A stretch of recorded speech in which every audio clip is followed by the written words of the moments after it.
देशवासियों को प्रणाम, सत श्री अकाल, नमस्कार। आप सबका स्वागत है झलक लाइफस्टाइल ज्योतिष चैनल। दोस्तों, इस चैनल पर आज का विषय लेना धार्मिक रूप से भी और लीगल रूप से भी जरूरी है। और आइए हम देखते हैं। अभी हरमंदिर साहब में गोल्डन टेम्पल में जो एक व्यक्ति ने आकर के जय माता दी के जयकारे बुलाई, तो उस पर जो है सिख संगत का, और चूंकि वहां पे ध्यान भटका, जो संगत दर्शन के लिए लाइन में लगी हुई थी, लोग अपना मन में चिंतन मनन कर रहे थे, उनका ध्यान, उनकी आत्मा भटकी अचानक से, और लोगों का कुछ असंतोष भी हुआ और रोष भी हुआ। और सिख संगत ने फिर जो है बोला भी। इसमें एसजीपीसी ने लीगल तौर पे या सोशल एस्पेक्ट पे क्या कार्रवाई करी है, यह अभी मुझे उसका कोई ज्ञान नहीं है। लेकिन फिर भी हमारे जो एस्ट्रोलॉजर भाई हैं, चाहे वह सिख हैं या दूसरे धर्मों के हैं, और स्पेशली मैं सिख धर्मों के, अगर सिख धर्म को मानने वालों की कहूँ, तो उन्होंने भी, किसी ने भी अपने चैनल पर इस बारे में, इस बाबत बात नहीं करी है। दोस्तों, हम जो ज्योतिषी हैं, हमारा हमेशा से जो है, जो विधा की हम बात कर रहे हैं, जिस विधा के बारे में बता रहे हैं, वह डायरेक्ट समाज से रिलेटेड है। समाज की परेशानियों को दूर करने के लिए, सामाजिक रूप से लोगों को हेल्प करने के लिए। तो जब भी, और आध्यात्मिक है, और जो बेस उसका है अध्यात्म है। एक कॉन्फ्रेंस हुई थी, उसमें पूछा गया था कि भाई एस्ट्रोलॉजी धर्म है या कर्म है। तो उसमें मैंने अपना रिसर्च पेपर डाला था कि एस्ट्रोलॉजी जो है वह धार्मिक रूप से जो है जीने का तरीका बताती है, और धार्मिक रूप से किए गए कर्मों को, कृत्यों को बताती है। दान, धर्म, पूजा, सिमरन, इस तरह से। तो दोस्तों, बात यह है कि क्या एसजीपीसी ने उसी वक्त इस इंसान को पकड़ करके क्या न्यायपालिका में ले जाना जरूरी नहीं समझा? क्या पास के किसी थाने में उसके खिलाफ एफआईआर लॉन्च नहीं करी उन्होंने? क्योंकि उसने एक धार्मिक स्थल की जो है मर्यादा भंग करने की कोशिश करी, और एक अपने आप को लाइमलाइट में लाने की कोशिश करी। और दोस्तों, ऐसा पहले भी बहुत बार हुआ है। जैसा आप अक्सर वीडियो में देखा होगा आप लोगों ने, कि एक बार जो है राधा स्वामी गुरु गए थे, तो उनके जो बॉडीगार्ड्स थे, तो उन्होंने कहा, संगत को कहा, हटो हटो हटो हटो, महाराज जी दर्शन करने के लिए जा रहे हैं। वो भी वीडियो बहुत वायरल हुआ था। तो यह भी दोस्तों दुर्भाग्य की बात है। आप अगर लाइन में लगे हैं, आप गुरुद्वारा साहब के दर्शन करने गए हैं, तो आप सिख संगत के साथ ही जाएंगे, मीरी और पीरी। क्योंकि जो सिख धर्म का जो सिद्धांत है वो मीरी और पीरी का है, कि संगत में चाहे ऑनरेबल पीएम हो या मंत्री हो, संतरी हो, कोई भी हो, वो साथ में ही बैठ करके जो है भोजन पाते हैं। तो यह जो है बेस है उसका। तो सिंपल सी बात थी कि एसजीपीसी के जो हमारे खड़े रहते हैं, सेवादार खड़े रहते हैं, तो उनको उसी वक्त उस व्यक्ति को जो है पकड़ करके साइड में करना चाहिए था, और उससे बातचीत करके, और फिर उसको जो है उसके खिलाफ केस डालना चाहिए था। अभी न्याय की भी बात करेंगे, बीएनएस की भी हम बात करेंगे, लेकिन ये एक बात है। और मैं कहती हूं कि सिर्फ 7 दिन, पिछले 7 दिनों का इस व्यक्ति का आप डेटा निकालें। वह किस किस से मिला, वो कहां कहां गया, उससे मिलने कौन कौन आया, कौन सी ऑर्गेनाइजेशन से मिला, किस पार्टी से मिला, किस व्यक्ति से मिला, तो आपको सच्चाई पता लग जाएगी। क्योंकि देखिए, कोई मूर्ख ही ऐसा होगा कि जो अमृतसर साहब में ही रहता है, उस स्थान में रहता है, और उस स्थान में रहते हुए वह अचानक से जाता है और जाकर के जो है जय माता दी के नगा जयकार करता है। दोस्तों, क्या विश्वनाथ जी बनारस में जो है काली माता के जयकारे बुलाए जाते हैं? वहां तो बम बम बोले ही होता है। और जो लोग भी विश्वनाथ जी गए होंगे वह इस बात को जानते होंगे, या कमेंट करके बताइएगा। और वहां पर ऊपर जो है एक सोने का जो फ्लैग लगा हुआ है, एक झंडा भी लगा हुआ है जो कि पूरी तरह से स्वर्ण धातु का बना हुआ है, जो कि महाराजा रणजीत सिंह जी द्वारा जो है वहां पे समर्पित किया गया था। तो इससे पता चलता है कि सिख धर्म जो है हमेशा से ही जो है उसने कभी भी वितर्का नहीं किया किसी भी समाज के साथ, किसी भी धर्म के साथ, चाहे राजा महाराजे रहे, चाहे रियाया रही, जनरल। और आज भी आप देखते हैं कि सिख समुदाय के व्यक्ति माता जी के मंदिर जाते हैं, चिंतपूर्णी माता जाते हैं, काली माता जाते हैं, हिमाचल जाते हैं, सभी जगह जाते हैं, देश भर के मंदिरों में भी जाते हैं। हमें भी सौभाग्य प्राप्त हुआ कि हम मद्रास गए, बालाजी के हमने दर्शन किए। दोस्तों वहां हम लाइन में लगे तो देखिए वहां पे क्या बोलते हैं, गोविंदा गोविंदा गोविंदा। और वहां पे साइड में एक पार्क है, वहां पे लॉर्ड कृष्णा की मूर्ति है, वहां पे गाय भी बनी हुई है, बहुत ही सुंदर भव्य जो है स्थल है। और फिर महाराज जी के दर्शन होते हैं, बालाजी के दर्शन होते हैं, बहुत लंबी लाइन लगती है। और देखिए तो वहां पे सब लोग क्या बोलते हैं, गोविंदा। उसी तरीके से जब आप वैष्णो देवी जाते हैं तो क्या वैष्णो देवी में आप बम बम बोले बोलते हैं, या आप वहां पे राधे कृष्ण बोलते हैं, कृष्ण कृष्ण बोलते हैं? क्या वहां पे इस्कॉन वाले जाकर के वहां पे जो है नाचते गाते जो है वो जय श्री राधे जय श्री कृष्ण करते हैं? नहीं, वहां कोई भी जाता है तो जय जय माता, जय माता दी, जय माता दी, जय वैष्णो माता दी, ये होता है। क्यों? अगर हम आध्यात्मिक रूप से देखें, इसी प्रकार से महाकाल है उज्जैन में, इसी प्रकार से कामाख्या जी हैं, इसी प्रकार से लक्ष्मी जी का मंदिर है कोल्हापुर में। अब वहां जाएंगे तो क्या वहां पे लक्ष्मी जी की जय करेंगे या फिर वहां पर दुर्गा जी की जय करेंगे, काली माँ की जय करेंगे? तो ये जो है हर अध्यात्म में साफ है कि हर देवी देवता की अलग अलग स्थान है, अलग अलग महत्व है, और उनकी कृपा पाने के लिए आपको उनकी ही नाम को जपना होगा, उनके नाम की ही सिमरन को करना होगा। उस स्थान की अगर आपको कृपा पानी है तो आपको वहां पर उसी मन से जाना होगा, उन्हीं को नमन करना होगा, और वहां पर जो भोग प्रसाद मिले वही आपको पाना होगा। और जो सिस्टम है जहां पर आपको चप्पलें उतारनी है, जहां स्नान घर है, तो आपको उसे फॉलो करना होगा। आप ऐसे नहीं कर सकते कि आप कहीं पर भी थूकने लग जाएंगे। आपको जाना है तो आप बाथरूम में जाइए, आपको स्नान करना है तो स्नान वाली जगह में जाना पड़ेगा। जहां पे जूते चप्पल उतारने वहां पे आप जूते चप्पल उतारेंगे, जहां पे आपको सामग्री रखनी है वहां पे आप सामग्री, और फिर जो जय जयकार है वो तो जो डेटी है उसका ही होगा। और देखिए सभी देवी देवताओं के स्त्रोत अलग हैं, सभी देवी देवताओं की जो है जो आरती है वह अलग है, इवन उनके जो वाहन है वह भी अलग है। तो थोड़ा सा अध्यात्म में भी झांक करके देखिए, समझे, सेंटिटी को समझे, मर्यादा को समझे। जैसे हमारे घर में होता है, किचन का अपना महत्व है, सिटिंग रूम का अपना महत्व है, बेडरूम का अपना महत्व है। बेडरूम में हम किचन तो नहीं ले जाते ना, बेडरूम में बैठ करके खाना तो नहीं खाते ना। और इसी तरीके से जो हमारा बाथरूम है, बाथरूम में आप खाना खाते हैं क्या? जो बाथरूम जिस चीज के लिए स्पेसिफाइड है वहां आप उससे रिलेटेड सामान रखेंगे, वहां बर्तन तो नहीं रखेंगे ना। वहां पे आप साबुन रखेंगे, परफ्यूम, पाउडर, शैम्पू, वो सामग्री रखेंगे। किचन में जो है भोज पदार्थ है और सामग्री रखी जाएगी। बेडरूम में जो है वो बिस्तर होगा, बेड होगा, और वो पिल्लो होंगे, उस तरह से चीजें होंगी। तो दोस्तों ये समझना होगा। और मैं फिर कह रही हूं कि ये एसजीपीसी की बहुत बड़ी भूल है।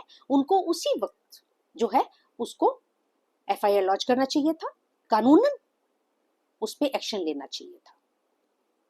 और बहुत सारे लोग हैं, मैं हैरान हूं, माने जाने सुप्रीम कोर्ट के केटीएस तुलसी माने जाने वकील हैं, क्या वो बचपन से लेकर के अब तक कभी किसी गुरुद्वारा साहब में दर्शन करने नहीं गए? किसी गुरुद्वारा साहब में उन्होंने लंगर नहीं खाया? क्या उनकी कोई जिम्मेदारी नहीं बनती कि वो एक पीआईएल डालते?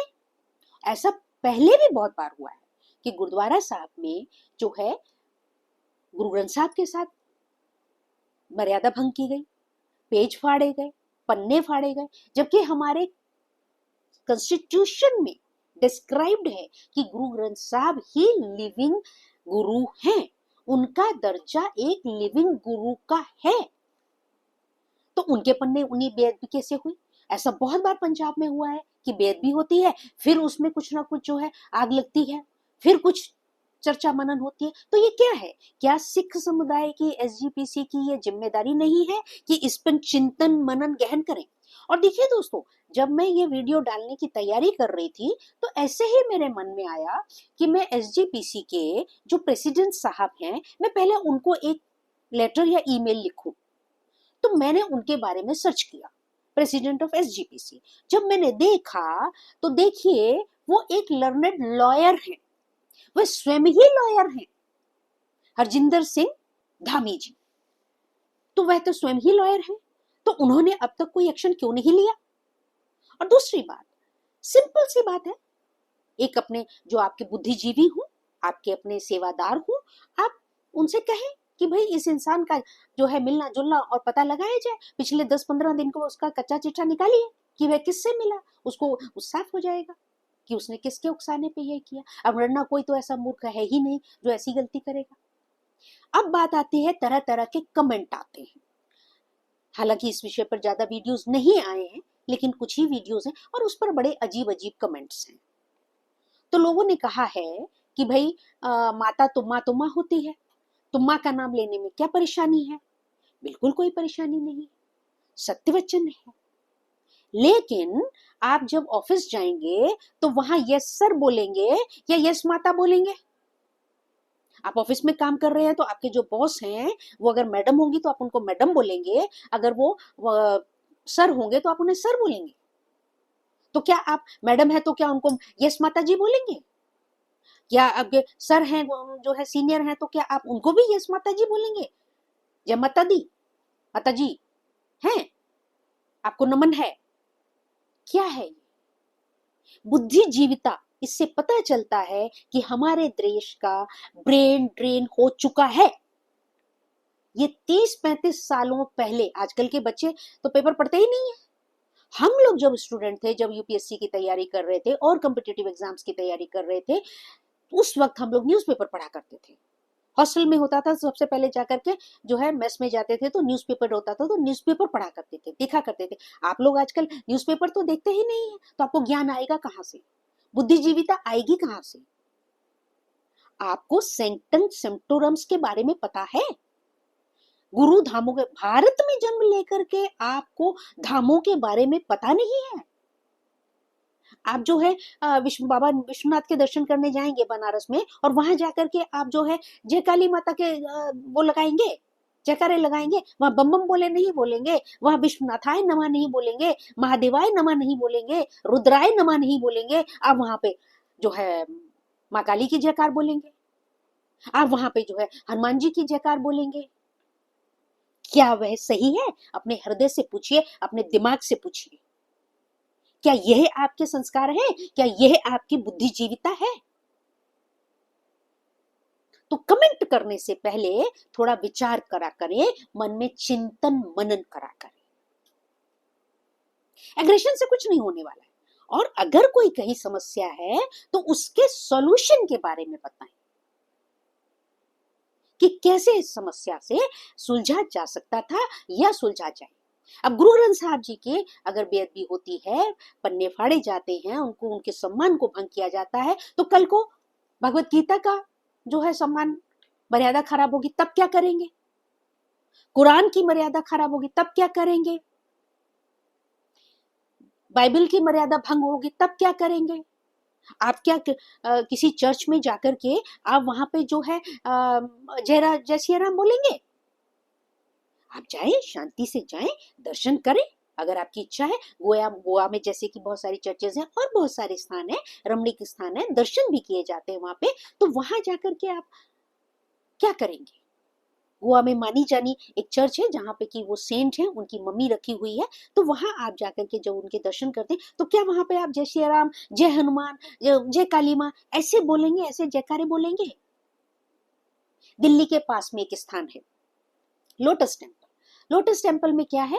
हॉल बना हुआ है, आप जाएं, शांति से बैठें और प्रेयर करें।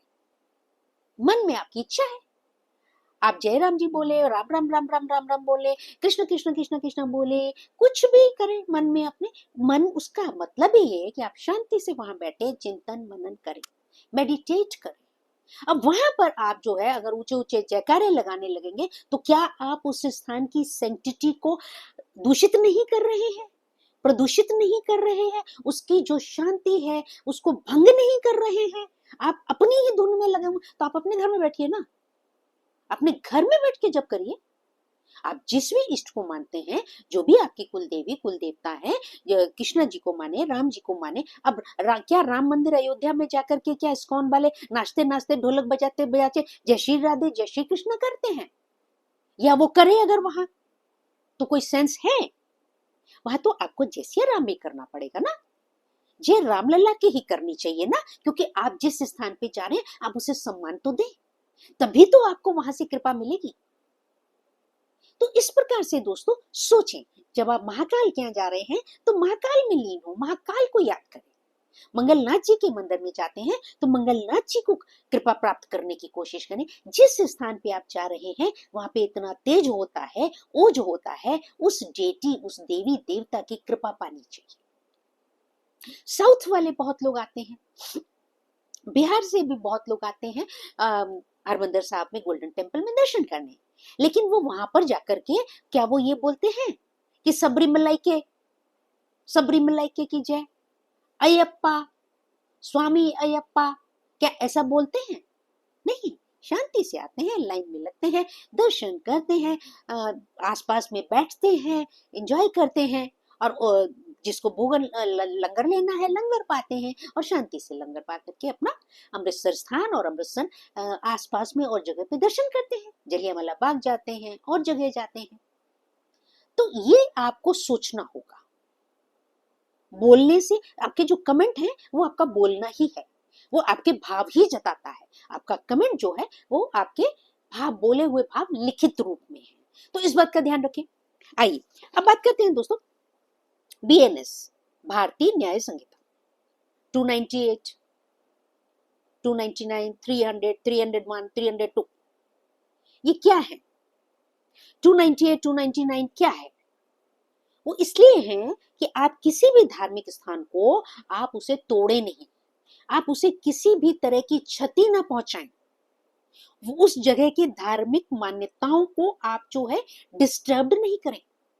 वहां का जो ऑरा है, रात दिन जिस नाम का वहां पे जाप हो रहा है, सिमरन हो रहा है, जो डेटी जो वहां पे स्थापित है, उसकी गरिमा को महत्व दें, उसकी गरिमा उसकी कृपा प्राप्त करें, उसको डैमेज नहीं करना है।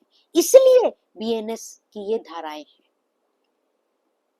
अब बीएनएस 300 और 301, 301 जो है वो क्या है दोस्तों, कि जब भी किसी भी जगह कोई अंतिम संस्कार हो रहा है, चाहे क्रिमेशन हो रहा है, क्रिमेशन ग्राउंड है, चाहे मुस्लिम तरीके से हो रहा है, चाहे चर्च के तरीके से हो रहा है, पादरी जी करवा रहे हैं, किसी भी जगह पे, या अलग अलग हमारे जो जगह है, हमारी स्टेट्स हैं, वहां पे जैसा जो क्रियाकलाप होता है उसको जो है डिस्टर्ब करने का अधिकार किसी को नहीं है।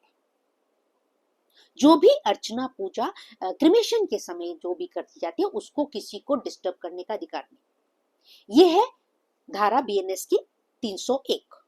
अब धारा 300, धार्मिक समारोह में आप बाधा नहीं डाल सकते।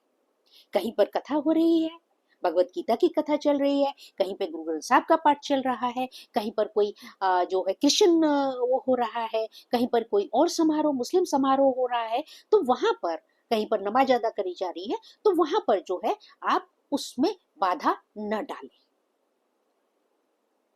और इसीलिए हमारे जो है नियम है कि भाई जो रास्ते चलते ना हो, इसीलिए जब भी कोई जुलूस निकलता है तो आप देखिए कि प्रशासन की तरफ से जो है बकायदा से पुलिस का, हमारे जो एडमिनिस्ट्रेशन है उसका सहयोग होता है कि वो वहां पे रहते हैं कि किसी भी प्रकार की कोई जो है, और अच्छे से प्यार से सुखी शांति मेल जोल से वो कोई भी प्रोसेशन हो, कोई भी जुलूस हो, चाहे रामलीला, अभी देखिए अभी जो है दशहरा आने वाला है, अभी जो है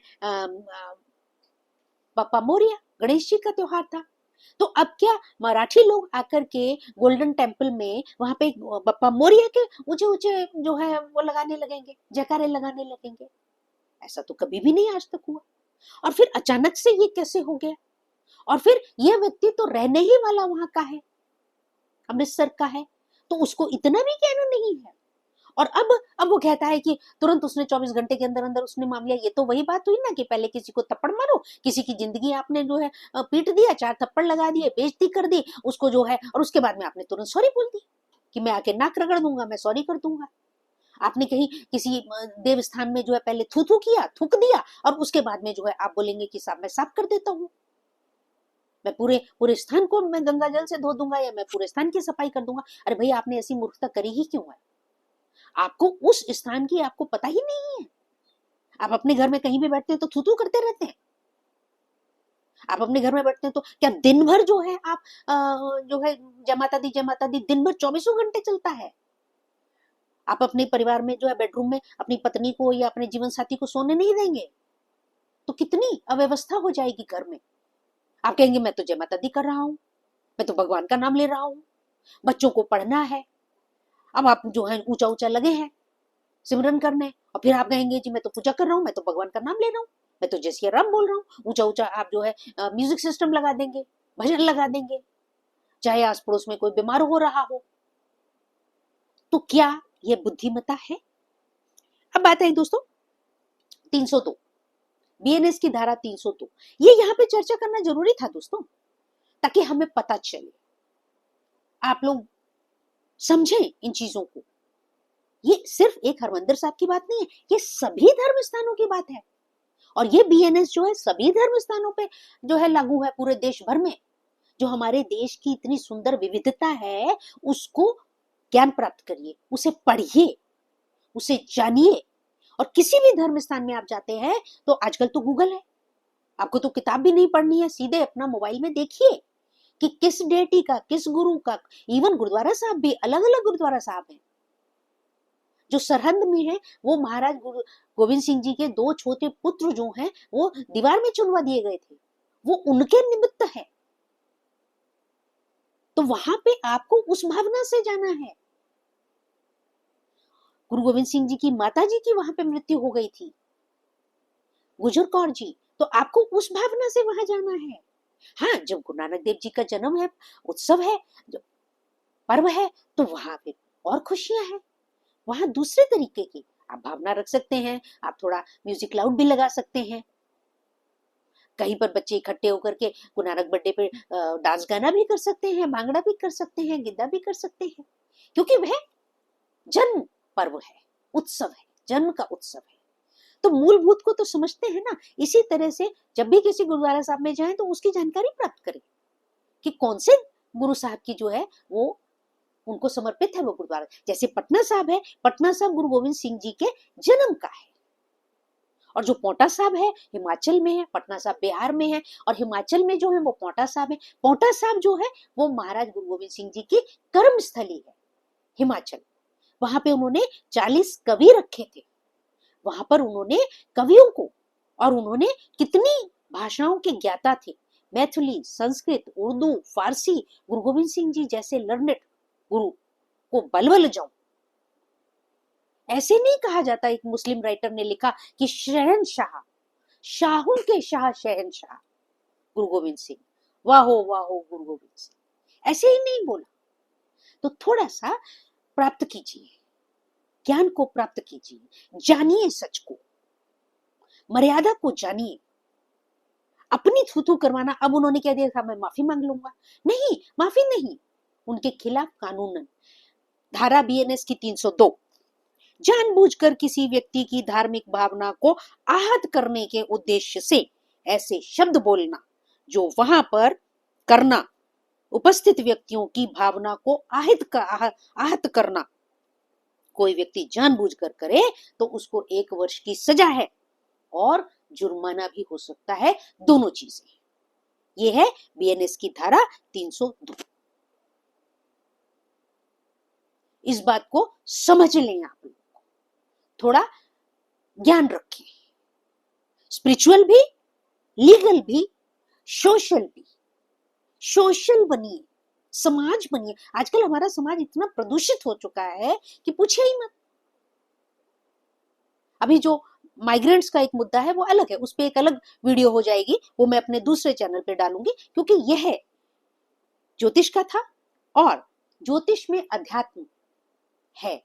अध्यात्म को भी तरीके से अध्ययन करना चाहिए, अध्यात्म को भी सम्मान दे करके मानना चाहिए। अध्यात्म का असम्मान करना, मर्यादा भंग करने का किसी को अधिकार नहीं। और हमारे एस्ट्रोलॉजर्स, मोस्टली एस्ट्रोलॉजर्स आध्यात्मिक ही होते हैं, बहुत वो पूजा भक्ति करते हैं, क्योंकि उनको प्रिडिक्शन देते समय उन्हें वह उनका अध्यात्म, उनका स्पिरिचुअलिटी ही उनको मदद करता है।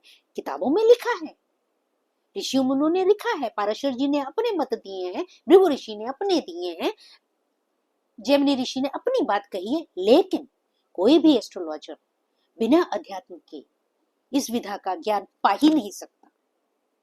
इवन मैं तो पहले देखा करती हूँ, अगर मेरे पास आके कोई पूछता है कि जी हम कौन से एस्ट्रोलॉजर बने, खैर वो दूसरी बात है। आइए अब बात दोस्तों यहाँ पे ये रही कि बिल्कुल माता रानी को शत शत नमन, नवरात्रि चल रहे हैं, बहुत ही शुभ समय है। और उस समय स्पेशली ये तो और भी ज्यादा दुर्भाग्य की बात है कि जब आने ही वाले हैं नवरात्रि, तो वहां पे तो भारत माता जी का भी मंदिर है, मैंने दर्शन किए हैं। मैंने तो विश्वनाथ जी के भी दर्शन किए हैं, महाकाल के भी किए हैं, मैंने तो बचपन में जो है रामेश्वरम जी के भी दर्शन किए। और देखिए श्रीलंका में मैं छोटी सी थी, उसी वक्त कहा गया था कि यहाँ पर ये नहीं बोलना है कि रावण बहुत बुरा था। मैं छोटी सी बच्ची थी, 5वीं 6वीं में पढ़ती थी, तो कहा गया कि ये नहीं बोलना है कि रावण बुरा था, कि यहाँ पे इस बात का बुरा मानते हैं। तो देखिए, तो वहां पे अगर वो चीज है तो आपको उस बात को सम्मान देना पड़ेगा। तो ये आप लोगों को सब कुछ समझना होगा। तो ये मैं डालना चाहती थी, और स्पेशली इस वीडियो के माध्यम से मैं चाहती हूँ कि ये वीडियो जो है एसजीपीसी तक पहुंचे और वो जो है इस पे संज्ञान ले, और इस तरह ताकि और आगे से पीआईएल भी डाले। जब हमारे पास इतना बड़ा जो है कानून का हमारे पास अधिकार है, तो पीआईएल डाली जाए एसजीपीसी द्वारा, क्योंकि ये बहुत घटनाएं अब हो चुकी हैं, एक नहीं दो नहीं है, कई वर्षों से हो रही हैं कि किसी गुरुद्वारा साहब में गुरु ग्रंथ साहब को जो है पन्ने फाड़ दिए गए, फिर हो गया।